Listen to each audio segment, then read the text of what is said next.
So let's look at Job. I think we stopped in chapter 9. Так, давайте вернемся к книге Иова. Кажется, мы закончили на 9 главе. So when Bildad was speaking, Итак, когда Билдад говорил, his concept is that life is predictable. его концепция заключалась в том, что жизнь предсказуемая очень штука. Now Job is going to respond to that. И Иов сейчас на это ответит. And Job's first statement here, Job speaks in chapter 9 and 10. И Иов отвечает в главах 9 и 10.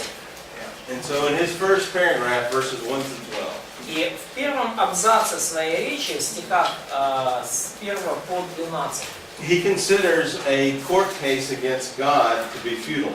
он приходит к выводу, что судиться с Богом гиблое дело. Now this term he uses in, so when he uses this term in verse 3 for a dispute. И вот он использует вот этот термин в 3 стихе как прение, да, то есть спор. That's a technical term for a court case. Но вообще-то это термин, буквально это технический термин, обозначающий юридический процесс. Now he clearly recognizes going to court with God, he's going to lose. И он очень быстро осознает, что если ты пойдешь судиться с Богом, то проиграешь. And he states right up front that man is sinful. И прямо сходу Иов заявляет, что человек греховен. And then in verse 3 he says he can't answer God 1 in 1,000 times. И в 3 стихе Иов говорит, что Бог не ответит человеку, то есть, простите, человек не ответит Богу ни на одно из, ни один из аргументов из 1000. Now this is a little foreshadowing because at the end of the book, what happens? Ну, тут немножко такое запутанное, потому что в конце книги что происходит? God gives him 1,000 questions that he can't answer. Бог задает Иову 1000 вопросов, на которые Иов не может ответить. Now in the next several verses of this paragraph, he says that God put the rules in place. Да, и put the rules in place, да. И в следующих стихах Иов говорит, что Бог установил все правила, и Бог установил все законы земли. In a literal sense, God made physics. В буквальном смысле Бог сотворил физику. And this is what we want to talk about with wisdom, is that wisdom is working in the world the way God made it. И вот об этом мы говорили, когда говорили о мудрости. Мудрость — это действовать в мире согласно Божьему замыслу. And then in verse 10, и далее в 10 стихе he says that he talks about the miracles that God has, that God has done. Иов говорит о чудесах, которые Бог сотворил. So God put the rules in place, but God doesn't even have to abide by the rules. То есть Бог установил все правила и законы, но Бог не обязан сам их придерживаться. So when it really comes down to it, God has no boundaries. И поэтому все сводится к тому, что у Бога нету никаких ограничений, для Него нет границ. Now this is what refutes what Bildad said. И этим тезисом Иов опровергает то, что перед этим только что сказал Билдад. Bildad said life is predictable. Билдад сказал, жизнь предсказуема. You can look at physics and you can predict what's going to happen. Можете посмотреть вот законы физики и предугадать, предсказать то, что случится. And Job says that's not really true. Иов говорит, это неправда на самом деле. Now, Job stops one step short, and here's man's danger.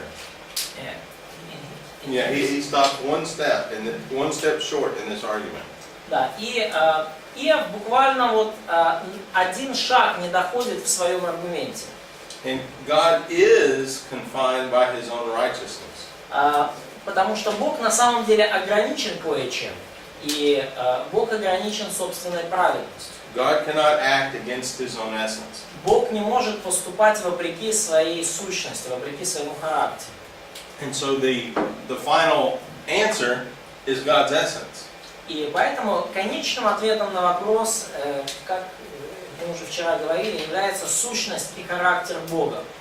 Now in verses 13 through 24. И в стихах с 13 по 24. And we're still in chapter 9. Мы все еще в 9 главе. Job Job brings up a bunch of ironies. Иов включает иронию. Он очень много таких иронических заявлений здесь делает. And this paragraph is incredibly ironic, and it's hard to interpret. Этот абзац очень ироничный, саркастичный, его очень трудно толковать. A person wants to blame Job for being wrong at this point. A person wants to... То есть мы видим, что как бы есть вот люди, друзья его, которые пытаются обвинить Иова в том, что он что-то не то сделал. But we have to be very careful because of the beginning and the end. Но нам нужно быть очень осторожными по причине того, что есть в этой книге начало, вот этот пролог и эпилог. Because God says at the very beginning, Job is blameless, and at the end, Job's words are right. И потому что в самом начале Бог сказал, что Иов непорочен. И в конце Бог сказал, что слова Иова были верны.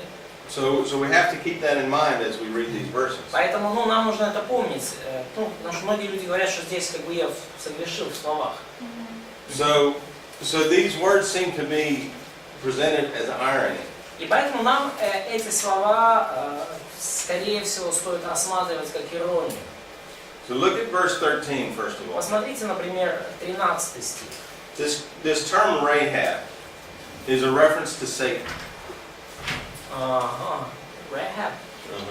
So, like the God that does not restrain the anger. So that God. Beneath God crouches the helpers of Rahab.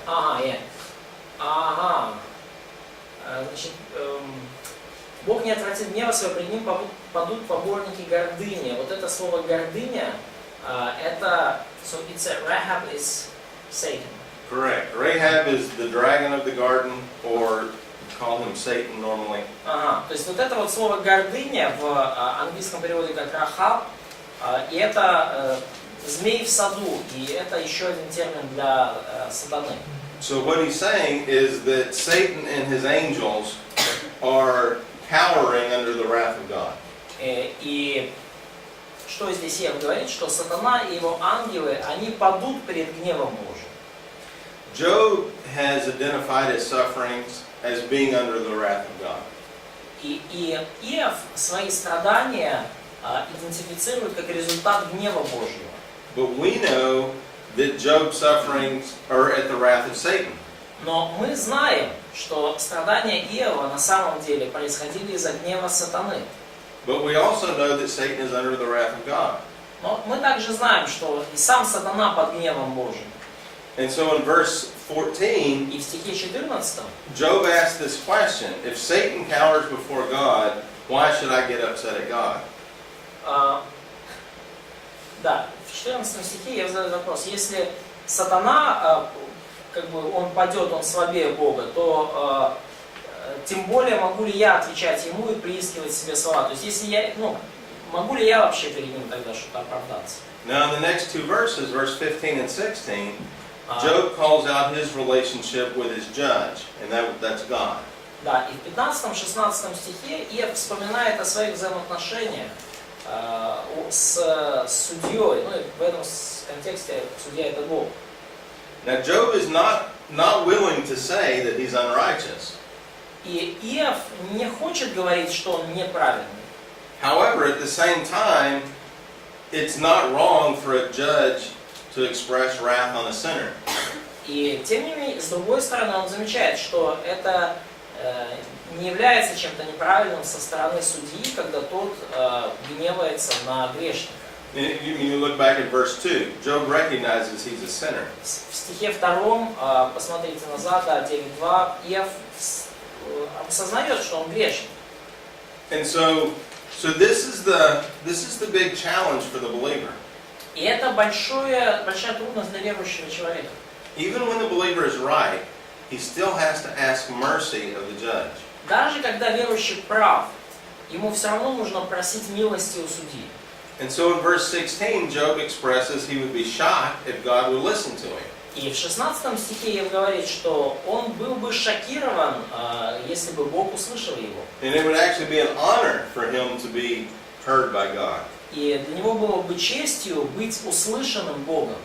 Now, the irony here is in verse 17. И ирония здесь в 17 стихе. This word for bruise is the same as in Genesis 3:15. Вот это слово «разит», да, кто в вихре разит меня, это то же самое слово, которое использовано в Бытии 3:15. So the serpent would bruise the heel of the seed of the woman. То есть помните, да, что змей паразит, да, оно будет поражать тебя в голову, да, а ты будешь жалить его в пяту. Вот одно и то же слово здесь. And the seed of the woman would bruise the serpent's head. Да, то есть змей будет жалить семя жены в пяту, а семя жены поразит сатану в голову. So this concept between the fight between the Savior and the serpent is brought up here. То есть вот эта концепция, да, вот этого сражения между Спасителем и Змеем, она здесь имеется в виду. Now Job says that the source of this bruise is a tempest or a hurricane. И Иов здесь говорит, что источник вот этого поражения, вот этого, это вот вихрь. Кто в вихре разит меня? And here's where the irony is, because in chapter 38, God shows up as a hurricane. И вот здесь тоже немножко ирония, потому что в 38 главе Бог является в вихре как раз. So this is the foreshadowing of the poetry. То есть мы видим, что здесь уже такой поэтический прием предвосхищения. Да, Иов как бы предвосхищает, предугадывает то, что будет в будущем. But when God shows up, it's not to bruise Job, it's to take away the pain. Но когда Бог появляется, это не для того, чтобы поразить Иова, это для того, чтобы наоборот забрать его боль. So in reality, contact with the tempest of God is healing for Job. И tempest like anger or wrath? What am I trying to say? Okay, I'll check. The appearance of God in the Old Testament. Да, в реальности контакт с Божьим, в реальности присутствие Божье для Иова обернулось не поражением, не ранами, а исцелением. And Job's bruise comes from the serpent, not from God. И раны Иова, они исходили от змея, не от Бога. So when Job gets these assumptions twisted up, he comes to a wrong conclusion. И поэтому, когда вот Иов так спутал вот эти все предположения, в итоге он пришел к ложному заключению. And so at this point, Job falls back into self-pity. И в этот момент мы видим, как Иов скатывается в жалость к самому себе. And that's what chapter 10 is about. И это как раз-таки 10 глава. And he says his life is not worth living at this point. И в 10 главе Иов говорит, что его жизнь недостойна того, чтобы ее прожить. And so verses 1 through 7, в стихах с 1 по 7, he says God is not a man, so God's going to do something different than a man would. С 1 по 7 Иов говорит, что Бог не человек, и что Бог сделает нечто другое, чем сделали бы люди. In verses 8 through 12, he says God made him for a purpose. В стихах с 8 по 12 Иов говорит, что Бог создал его с какой-то целью. In the last half of chapter 10, Job says he doesn't understand what the purpose is. И в последней половине 10 главы Иов дает понять, что он не понимает, какова эта цель. And so while Bildad says life is predictable, Job says it's not predictable. I don't even know why I'm here. И вот когда там Билдад до этого говорит, что жизнь такая все предсказуемая, черное-белое, причина-следствие, Иов отвечает, да никакая она не предсказуемая, я вообще не понимаю, что я здесь делаю. So how can it be predictable if I don't even know my basic purpose? Как вообще жизнь может быть предсказуемой, если я не знаю, с какой главной целью я здесь на земле? So now we come to Zophar. Zophar's first speech. И вот мы переходим к Софару, первая речь Софара. And he speaks here in chapter 11. И он здесь говорит в 11 главе. So I think Zophar misunderstands Job's emotion. И я думаю, что Софар здесь вообще не понимает эмоций Иова. And his argument is that man is just ignorant.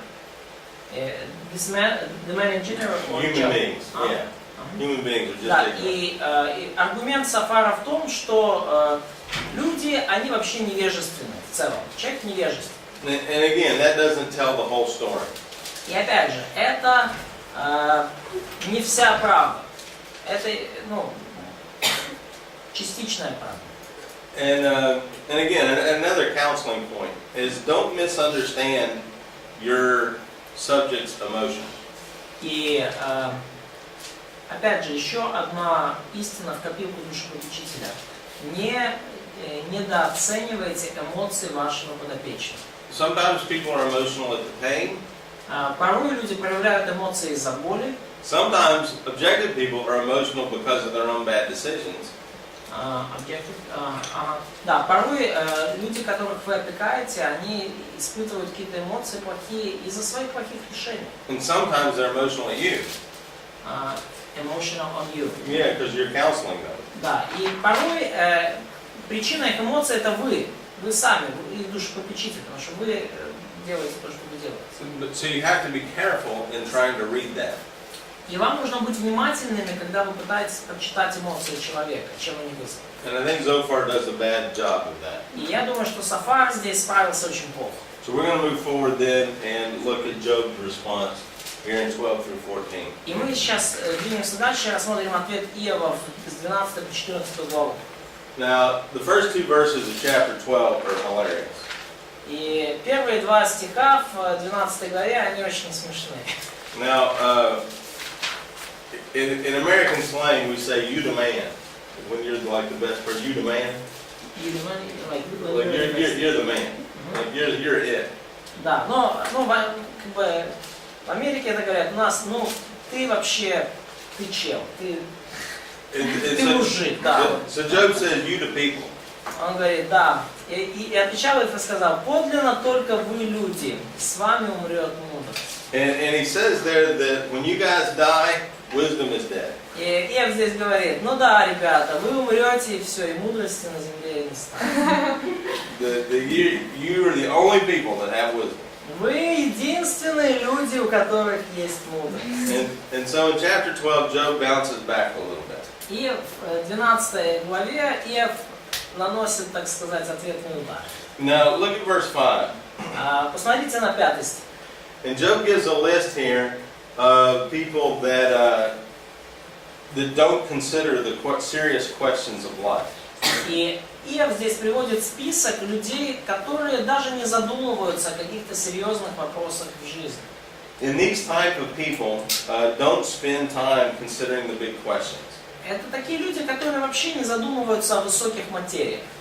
And really, often it does take some type of stress for you to start considering the big questions of life. И на самом деле порой и вправду нужно такое сильное потрясение в жизни, чтобы вы начали задумываться о каких-то таких серьезных, глобальных жизненных вопросах. For example, we're in a married class here, or a lot of married people here. У нас как-то так резко получилось, что в классе стало много женатиков. A lot of teenage boys don't think life is serious until they get married. Много парней-подростков вообще не думают о том, что жизнь серьезная штука, пока не женятся. Marriage brings seriousness to life very quickly. Брак приносит в жизнь серьезность очень быстро. Now you bring a child, well, there's a lot more seriousness with a child. Появляется ребенок, все становится еще серьезнее. So sometimes it takes a little bit of stress to make somebody ask about these big questions. И поэтому порой требуется какое-то потрясение, какая-то большая перемена в жизни, чтобы кто-то начал задавать большие, серьезные вопросы о высоких материях. And this is what Job is talking about in regard to his suffering. И вот это то, о чем здесь говорит Иов, думая о своих страданиях. Now he goes and talks about the details of nature. И Иов здесь углубляется в детали из мира природы. And particularly verse 9, he says, "Who doesn't know that the Lord made these things?" И особенно в 9 стихе он говорит, кто во всем этом не узнает, что рука Господа сотворила сие. And in fact, verse 9 has the only use of Yahweh in the poetry section. И на самом деле вот в этом 9 стихе единственный раз за всю вот эту поэтическую секцию с 3 по 41, с начала 42 упоминается имя Яхве. So this is that unusual use here in the poetry section. Вот это вот необычное здесь использование слова Яхве в поэтической секции. But if you guys like to talk about design in creation, И если вы, друзья, там с кем-то захотите поговорить о разумном замысле в творении, о том, как Бог, великий дизайнер, все создал. this is a little section of scripture in which Job points that out. Вот это тот небольшой отрывок Писания, где Иов указывает на это. And so, again, in verse 12, he goes back to, let's see, what am I saying? What am I looking at here? Is not wisdom found one-aged? I don't know what my note is talking about. What he's talking about here in verse 12 is that it takes a long time to understand the Lord's design. И в 12 стихе Иов говорит, что нужно много времени, чтобы понять Божий замысел. And so this is a good point of counseling, particularly if you're in a youth minister situation. И это хороший момент для, опять же, копилку душепопечителя, особенно если вы там молодежный подростковый служитель. It takes a long time to grow up. Требуется много времени, чтобы вырасти, чтобы... Now I think it's funny if you really think about this. Job's 140 years old. Ну, и это как бы весело, если вы поразмыслите об этом, потому что Иову в этот момент 140, yeah? 140 лет. So this is a really good verse for your 18 or 12-year-old people that you're counseling. Это хороший стих для ваших там 18-20-летних там студентов, которых вы душепрекаете. Just tell them, don't worry, you'll figure it out in about 110 years. Просто скажите им, ты сейчас как бы об этом переживаешь, но ты не переживай так сильно. За там 100 с лишним лет ты с этим разберешься. So anyway, this part of humility of the human being. Да, ну вот это вот часть того, что значит быть смиренным человеком. And then in verses 13 through 25, that last half of the chapter, И вот в стихах дальше с 13 по 25, это вот вторая уже половина главы. Job makes a great speech on the Lord's sovereign control over circumstance. Иов замечательный приводит такой замечательная речь, проповедь Иова о Божьем суверенном всевластном контроле над обстоятельствами. Now in chapter 13, Job goes back to a take the plank out type of paragraph. Take a point out. Yeah, like take the plank out of your eye before you pull the speck out of somebody else's eye. Да, и в 13 главе Иов начинает с того, что указывает своим душепопечителям достать бревно из собственного глаза. Basically, he asked these guys, if you were hurting like me, would you do any better? По сути, он спрашивает своих друзей, если бы вам было так больно, как мне сейчас, что, вы бы лучше себя вели? And again, this is a great point of counseling. И опять же, отличный совет душепопечителя. All of our circumstances are different.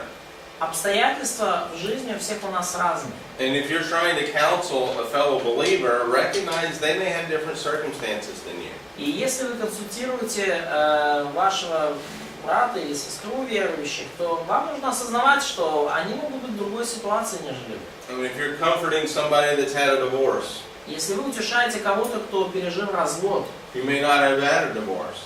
Возможно, вы с таким не сталкивались. Or somebody that has lost a family member. Или кто-то, кто потерял члена семьи. Some of these circumstances can often be, unique in your situation. И какие-то обстоятельства, через которые проходят ваши душеопекаемые, они могут быть для вас незнакомыми. Recognize also that sometimes when we get to Elihu, we're going to see reasons for suffering. И опять же, вот мы еще перейдем к Илию, и мы поговорим о различных причинах различных причинах страданий, которые нам нужно осознавать. One of those reasons for suffering is so that we can experience what other people experience. Одна из причин для страданий в том, чтобы мы могли пережить на своей шкуре то, что переживают другие люди. And recognize that if you go through a tragedy, one of your ministries may be to minister to others in that same type of tragedy. И поймите, что если вы пережили какую-то трагедию или тяжелые обстоятельства, одна из причин этого может быть в том, чтобы в дальнейшем служить тем, кто пережил подобное. And so Job hints at that at this point is, I don't think you guys would do any better if you were in my circumstance. И Иов говорит в 13 главе о том, что я не думаю, ребята, что вы бы лучше справились с подобными обстоятельствами, как у меня, если бы вы в них попали. Now, in the last half of chapter 13, Job turns his attention to the Lord. И в конце 13 главы Иов уже фокусируется на Господе, его внимание на нем. And there's a few significant things to look at in this last half. И есть несколько важных моментов, на которые надо взглянуть вот в последней половине этой главы. Verses 15 and 16. Стихи 15 и 16.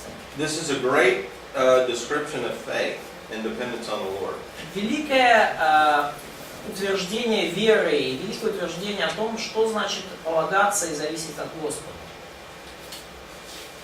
And then he turns the attention back to his own situation. И далее Иов перемещает внимание на свою собственную ситуацию. And when he does, he acknowledges the creator-creature distinction.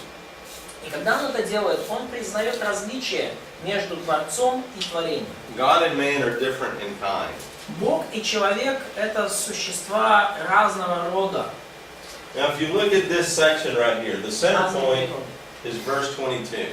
И если вы смотрите на вот эту секцию, вообще всю, с 12 по 14 главу, то ключевой отрывок, ключевой стих, это 13-22.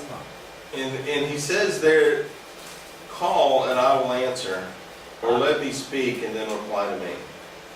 Тогда зови, говорит он, и я буду отвечать, или буду говорить я, а ты отвечай мне. And after that he speaks of himself as the wind-blown leaf and the chaff. И после этого в 25 стихе Иов говорит о себе как о сорванном листке и о сухой соломинке. And then chapter 14 speaks of the nature of man. И в 14 главе он говорит о природе человека. So verse 22 is the center point of this whole discussion. И 22 стих – это центр всего этого, всей этой мысли, всего вот этого ответа Иова Сафара. Now, I don't know what the word order is in Russian, but in Hebrew, the center point of verse 22 is Job's answer and Job's speech. And God's reply is on the outside of that verse. So like it's chiastic structure. Да, ну это есть in Russian also. 22 стих, там такая небольшая хиастическая структура, да. В центре это обращение Иова к Богу, а по краям это то, что как Бог обращается к Иову, да. Тогда зови, и я буду отвечать, или буду говорить я, а ты отвечай мне.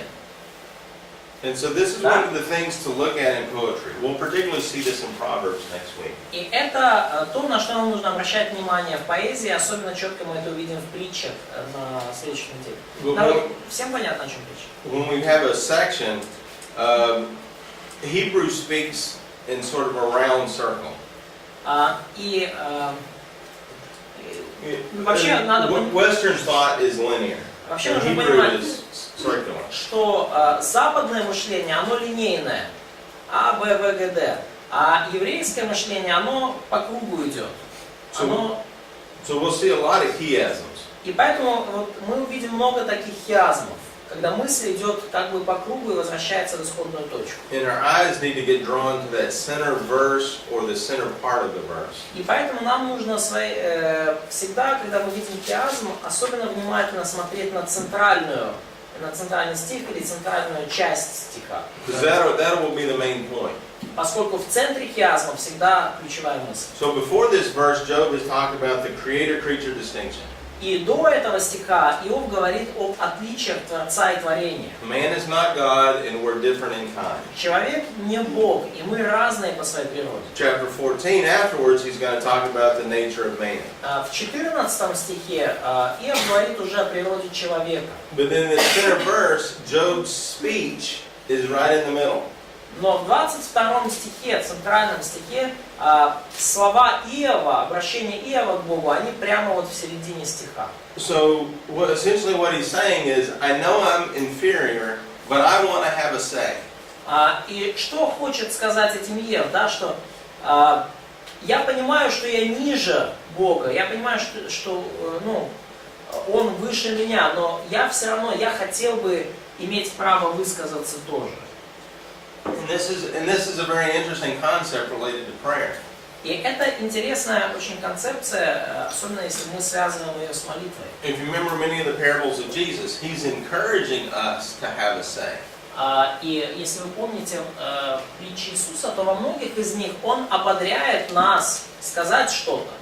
Certainly, Jesus never denies the sovereignty of God. И, конечно же, Иисус нигде не отвергает суверенность Божью. But he does encourage us to have a say. Но Он ободряет нас, чтобы мы тоже высказывались. And so these 3 chapters really center on Job wanting to speak. И вот эти 3 главы, ключевым моментом в них является желание Иова высказаться. And so here at the very end, we finish this first cycle. И вот здесь вот практически уже самый конец первого цикла, первого раунда дебатов. And here at the end, Job acknowledges the limited nature of man. И в самом конце вот этого первого раунда Иов признает, что природа человека ограничена. He's limited in knowledge. Человек ограничен в своем познании. He's limited in life. Человек ограничен в днях своей жизни, в продолжительности жизни. And he can't overcome death. И человек не может преодолеть, победить смерть.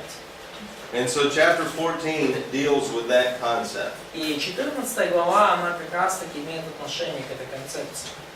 Now a couple of key verses in this chapter 14. Несколько ключевых стихов в этой 14 главе. Verses 14 through 17. Стихи с 14 по 17. These are one of the key verses on resurrection in the Old Testament. Это одни из ключевых стихов о воскресении мертвых в Ветхом Завете. And so he actually asks this question. И Иов здесь задает вот этот вопрос. Will I be resurrected, basically, is what he's saying. Когда умрет человек, то будет ли он опять жить? Иными словами, буду ли я воскрешен после смерти? And so, a couple issues in this little paragraph here. И несколько таких проблем, связанных с этим маленьким абзацем. Job's first question asks about the logic of a permanent death. Первый вопрос Иова касается того, насколько вообще логично постоянная, неизменная смерть. Как сказать, не неизменная? Basically, he's saying it makes no sense. Да. И иными словами он говорит, что если человек умирает и это все, то это не имеет смысла. It makes no sense to work so hard in life and then die. Не имеет никакого смысла работать всю жизнь и потом умереть, и после этого ничего не будет. And so, окончательная смерть. So he says there in verse 15, if God calls, the creature will answer. И в 15 стихе он говорит, Иов, что если Бог вас зовет, то творение ответит ему. However, there's a sin problem for resurrection. Но тем не менее, есть в вопросе воскресения одна проблема, это грех. God has to seal up his iniquity. He has to do something about sin. Богу необходимо запечатать его беззаконие, ему нужно закрыть вину дела. And only when the sin problem is fixed can resurrection happen. И воскресение из мертвых может случиться лишь тогда, когда решена проблема с грехом. And so this is a really interesting thought process that Job has about resurrection. И это очень интересно вообще, как Иов мыслит о воскресении мертвых. Now notice that there was no resurrection until the sin problem was fixed in history. Обратите внимание, что в истории вообще не случилось воскресения из мертвых, пока не была решена проблема греха. Jesus fixed the sin problem and then became the first one resurrected. И Иисус решил проблему греха, и только после этого Он стал первенцем из воскресших. Now, Job again is the oldest book in the Bible, chronologically, when the events happen. И, конечно же, книга Иова — это самая древняя книга Библии, ну, если мы говорим о хронологии событий, которые в ней произошли. And there will be some that argue that there's no resurrection discussed in the Old Testament. И некоторые скажут, что воскресение мертвых вообще в Ветхом Завете не обсуждается. And that's just blatantly false. И это просто неправда, это ложь. And I mean, you can see it here that the logic of resurrection is discussed by Job. То есть мы видим, как здесь, в этой главе, Иов обсуждает саму логику воскресения из мертвых. And Job is not denying the sin problem. И Иов не отвергает проблему греха. In fact, in this chapter, verse 3 and 4, Job acknowledges that he's not perfect or sinless. И в 14 главе, в 3-4 стихе, Иов признает, что он несовершенен, что у него тоже есть проблемы с грехом. No human being is clean before God. Ни одно из человеческих существ не чисто перед Богом. Okay, so at this point we finished the first round of speeches. Итак, вот на этом мы заканчиваем первый раунд дебатов, речей, проповедей, как хотите называть. So now we come to the second round of speeches. Переходим ко второму раунду. And so this is chapters 15 through 21. Да, это с 15 по 21 главу. Okay, so in the first cycle, the main points were the fool will be punished. Итак, в первом цикле дебатов основными тезисами были, что глупец будет наказан. And then Bildad says life is predictable, and so sin is punished. И Билдад говорит, что жизнь предсказуема, и поэтому грех будет наказан. And then Zophar's argument is man just doesn't know enough in front of God, so just don't sin and everything will be okay. И Сафар говорит, что человек вообще очень мало знает по сравнению с Богом, поэтому просто не греши, и все будет хорошо. And so all of those are true to a certain extent. They just don't apply. Все это правда до определенной степени, это просто неприменимо к Еву. Yeah, so here's the second round. Итак, второй цикл, или второй раунд дебатов пошел. And Eliphaz begins again in chapter 15. Снова начинает Элифаз в 15 главе. Now his first speech was about the fool. И его первая его речь, опять же, о глупцах. Foolishness is punished was his first argument. Его первая речь в первом раунде была как раз о том, что глупцы наказываются. Now he turns to the concept of defiance. Just hard-headedness.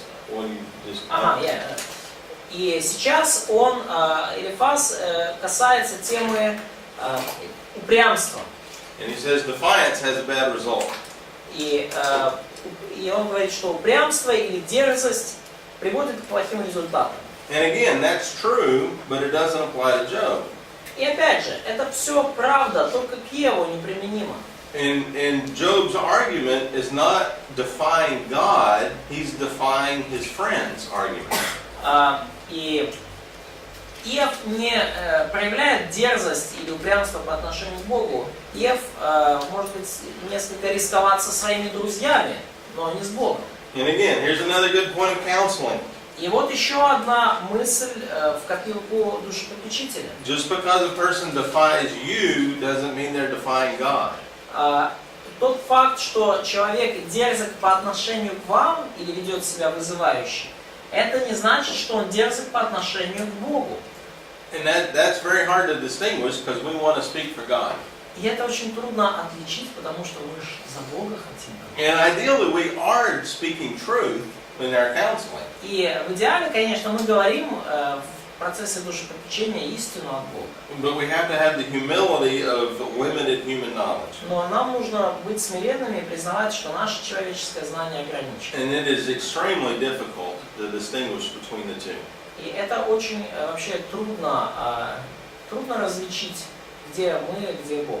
Now, Job's language is certainly emotional again. И опять же, однозначно Иов говорит очень в эмоциональной манере. But again, he has been praised by God, and he will be praised by God in the end. Но опять же, Бог похвалил Иова в начале, и Он похвалит его в конце. So now, first of all, he begins with a discussion on language. Итак, первый, first point of Job. Eliphaz. Да, итак, Елифаз начинает свою речь с критики дерзких слов Иова. He says that Job's words should have substance. И он говорит, что словам Иова не помешало бы больше, то есть хорошо было бы, если бы слова Иова были более осмысленными. In verse 2, the east wind is hot wind. It's hot air. Да, и во втором стихе он говорит, что да, станет и мудро отвечать знанием пустым и наполняет чрево свое ветром палящим. То есть он слова Иова сравнивает вот с этим палящим ветром. So in verses 1 through 6, Eliphaz tries to turn Job's words back against him. И в стихах с 1 по 6 Элифаз пытается все, что сказал Иов, использовать против него же. So he talks about the relativity of wisdom compared with the full knowledge of God. И он говорит дальше о том, что мудрость человеческая относительно, а Божье знание, оно полное и совершенное. And so man's knowledge is based on his age. И поэтому знание человека основано на его возрасте.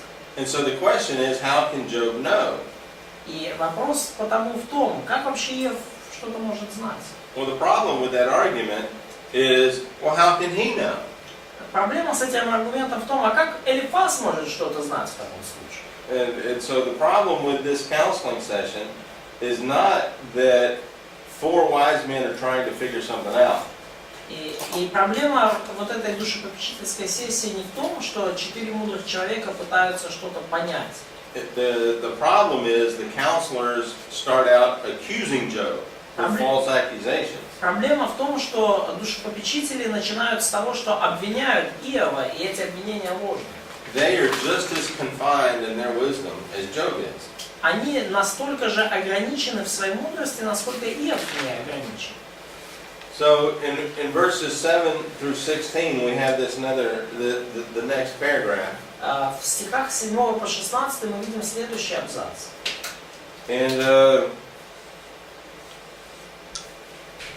And basically Eliphaz is saying, I have more wisdom than you do. И если так суть этого абзаца, то Элифаз говорит, я мудрее тебя, у меня больше мудрости. And he says that the wicked will be punished by God. И он также говорит, что нечестивые будут наказаны Богом. Well, that's the original argument. Ну, это, в общем-то, изначальный аргумент, с чего он начал. And the problem is he hasn't pointed out any wickedness in Job. И проблема, однако, в том, что Элифаз все нечестие свалил на Иова. Он Иова назвал нечестивым. The only verse 20 there, he says, the wicked man writhes in pain. Стих 20. Нечестивый мучит себя во все дни свои. But the only wickedness he's found in Job is that Job disagrees with him. Но единственное нечестие, которое Элифаз нашел у Иова, это то, что Иов не согласен с Элифазом. So that's not necessarily sin. Это не совсем не обязательно грех. So in the last half of this chapter, he goes back to the doctrine that the wicked are punished. И в конце этой главы снова Элифаз возвращается к концепции о том, что нечестивый будет наказан. And so his logic is this. И его логика какая? If A, then B. Если А, то Б. And so you see B, you can't conclude, therefore A. You can't. This is wrong. So you say his logic or right If logic? wicked, then punished. And if punished, then you're wicked. But that doesn't work that way. Ну, то есть логика Элифаза какая? Что если нечестивый, то страдаешь. И значит, если мы видим страдания, значит Нечестивый, но оно не всегда так работает, даже в логике. So, in other words, there's compensation. there's many reasons for suffering. Иными словами, есть множество причин, по которым люди страдают. And so that's where this discussion is eventually going in the book. И вот в конечном итоге дискуссия в этой книге перейдет именно к этому. So Job responds in chapter 16 and 17. И Иов отвечает в главах 16 и 17. And so Job notes an improper counseling technique in verses 1 through 5. Иов указывает своим душепопечителям на их слабенькие душепопечительские методы с 1 по 5 стих. And notice when a person sins, he's not sinning against the counselor. И опять же, обратите внимание, когда человек грешит, он грешит не против душепопечителя. And this is very important to distinguish between the two. И очень важно отличать эти моменты. When you're counseling somebody that is sinning, Когда вы консультируете кого-то, кто грешит, that sin is not against you. этот грех не против вас. And so don't be personally offended at other people's sins. Поэтому не принимайте на свой счет грехи других людей. Because that puts you in the place of God and makes you legalistic. Потому что вы тем самым себя ставите на место Бога, и это делает вас законником. That person is not violating your rules. He's violating God's rules. Этот человек не нарушает ваши правила, он не нарушает ваши границы. Этот человек нарушает Божьи правила и границы. And if somebody truly is sinning, your goal is to bring them back into the church, not kick them out of the church. И если кто-то грешит там в вашей церкви, то ваша задача вернуть его назад в церковь, а не выпнуть из церкви насовсем. And so, in the rest of chapter 16, И конец 16 главы, Job turns to a pretty thorough description of what has happened to him. Иов очень в таких ярких терминах, очень, можно сказать, живописно описывает, что с ним происходит. And so if you study the rest of chapter 16, Описывает свою боль очень так проникновенно.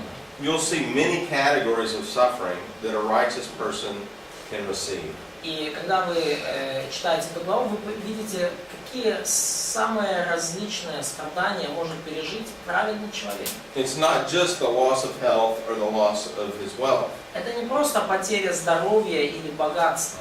I mean, there's social problems, there's insults, and a lot of different things. Есть проблемы там с взаимоотношениями в обществе, есть оскорбления других людей, множество.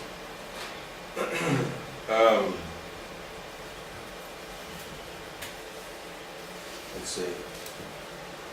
Now, as we turn to the last 5 verses of this chapter, verses 18 through 22. И вот мы переходим к последним 5 стихам этой главы, стихам с 18 до 22. We have a very significant theological understanding described. И мы видим очень такое значимую богословскую истину, и она здесь описана. How can a human being go to court with God? Каким образом человек может состязаться с Богом в суде? So man is going to need a mediator. И Иов здесь говорит, что человеку нужен посредник или заступник, в синодальном переводе, адвокат. And so in verse 19, particularly right there, a man needs a lawyer before God, an advocate. И в 19 стихе Иов говорит, что человеку вот при таком судебном состязании с Богом нужен свой юрист, свой адвокат. Now, of course, we all know that that advocate will become Jesus Christ. И мы все знаем, да, что чуть позже вот именно таким адвокатом для нас станет Иисус Христос. Let's see.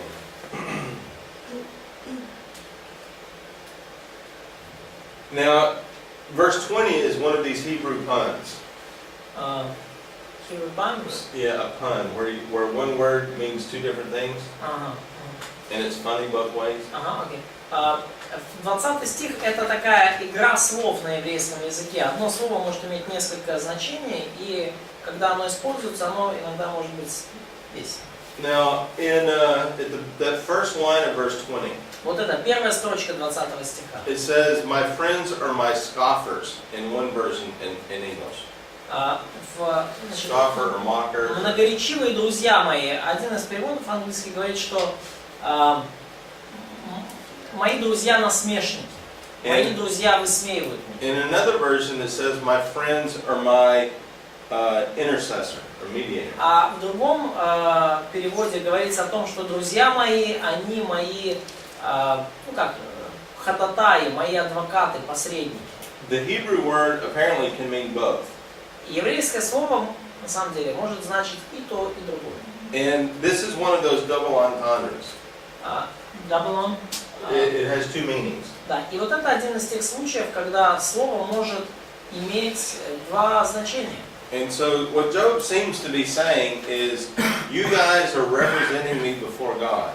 И что пытается здесь, возможно, сказать Иов, это то, что, вы, ребята, тут пытаетесь как-то быть моими представителями перед лицом Бога. But you guys are mocking me before God. Но на самом деле вы меня перед лицом Бога просто высмеиваете, кощунник, насмешник, хулитель. Вы обо мне плохо перед лицом Бога говорите. And so this is part of the frustration. Y'all are my lawyers, but you're just a bunch of crazies. Да, то есть и тут как бы ирония в тексте, да, вы тут в роли моих адвокатов подвязаетесь, но вы просто кучка ненормальных каких-то говорунов. And Job basically wants a better lawyer. И по сути высказывает свое желание, я хотел бы получше адвоката. And obviously this leads to the argument for Jesus Christ. И очевидно, что вот это уже нас подводит к какому-то ожиданию Иисуса Христа. Do you know what one of the major arguments of the book of Hebrews is for Christ? Знаете, какой вот в книге послания к евреям один из наиболее веских аргументов в пользу Христа? Why is he such a good high priest for us? Почему Иисус, иными словами, такой хороший первосвященник для нас? Because he suffered as much as we did. Absolutely, absolutely. That's fine. And this is the logic that begins here in the book of Job and carries through Scripture. И это вот та логика, которая начинается в книге Иова, и дальше мы ее видим через все Писание. Now the rest of chapter 17. So logic, can you make it clear? So we need the mediator or lawyer who understands. Who understands our suffering, absolutely. То есть идея в том, что нам нужен такой посредник, такой адвокат, который понимает, через что мы проходим, а не просто глумится нам. These guys are advocating for Job, but they don't understand his suffering. Эти люди, они пытаются заступаться за Иова, но они не понимают его страданий. And since they don't understand his suffering, they're not good lawyers. И поскольку они не понимают его страданий, то они плохие адвокаты. They're not presenting a good case before God. Они перед Богом не могут его дело правильно представить. By the way, when you're counseling other people, кстати, когда вы душеопекаете других людей, one of the critical aspects of your counseling should be praying for them. Один из критически важных аспектов вашего душепопечения – это молиться за людей. You're given the responsibility in prayer to advocate for other people before God. Вам дана Богом ответственность в молитве ходатайствовать, заступаться за других людей, быть их адвокатом. One of your responsibilities is to be a good advocate before God. И потому одна из ваших ответственностей как раз в том, чтобы быть заступником, адвокатом людей в молитве перед Богом. This guy may be sinning, he may be suffering. Человек может грешить, человек может страдать. He may be on drugs, he may have sexual problems. Этот человек может сидеть на наркоте, у него могут быть проблемы с сексуальной жизнью. But your job is not to make fun of him before God. Но ваша задача не в том, чтобы глумиться над ним перед лицом Бога, не высмеивать его перед лицом. Your job is to take his sin and suffering seriously. Ваша работа в том, чтобы его страдания, его грех воспринять серьезно. And then present a good argument before God to help him.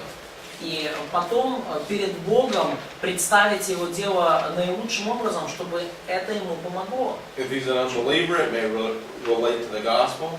Если это человек неверующий, то это должно как-то связано быть с Евангелием. If he's a believer, it may relate to getting him into the church.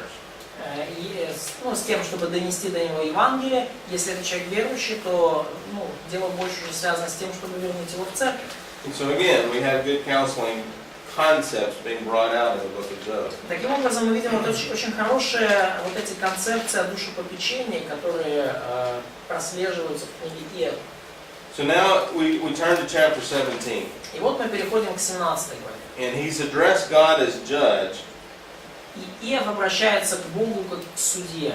But now he asks God to grant him bail. Do you have bail to get out of jail? If you're in jail, you need to pay money to get out. И теперь уже Иов просит Бога, чтобы тот как-то взял его на поруки, чтобы он внес за него залог. Ну, понимаете, да, в тюрьме, чтобы вам оттуда выйти, да, надо, чтобы кто-то за вас внес залог, чтобы кто-то поручился за вас. And so he's saying if God doesn't advocate for him and make it obvious to these on earth that he's a righteous person, he might as well die. И Иов говорит о том, что если Бог не станет его заступником, адвокатом, если Бог перед всеми не докажет, что Иов действительно праведный человек, то Иов вообще как бы может умереть. And his point is, if I'm just a laughing stock, I'm not a good witness. Laughing stock. I'm the butt of the joke. I'm the one everybody makes fun of. Да, и идея в том, что если я просто какое-то чучело, над которым всем хохочут и издеваются и оскорбляют, я не очень хорошее свидетельство при этом. And so this is one of his arguments for God. Вот это один из его аргументов Иова в его обращении к Богу. You gotta fix my suffering so that I can be a good witness. Бог, хорошо бы как-то что-то сделать с моими страданиями, чтобы я перестал быть объектом насмешек и стал хорошим свидетельством о тебе. You'll find a lot of these interesting prayer techniques in wisdom literature. То есть вы можете увидеть множество вот этих интересных техник молитвы в книгах мудрости. David's favorite is how can I praise you if I'm dead? Молитва Давида, да? Как же я могу тебя прославить, если я умру, Боже? And Job's is how can I be a good witness if I look so bad? И Иов говорит, Бог, как же я могу быть хорошим свидетельством о тебе, если я так отвратительно выгляжу? So, these are somewhat humorous, but recognize Job is suffering. Но, конечно, тут немножко юмора мы в этом видим, но поймите, что Иов страдает.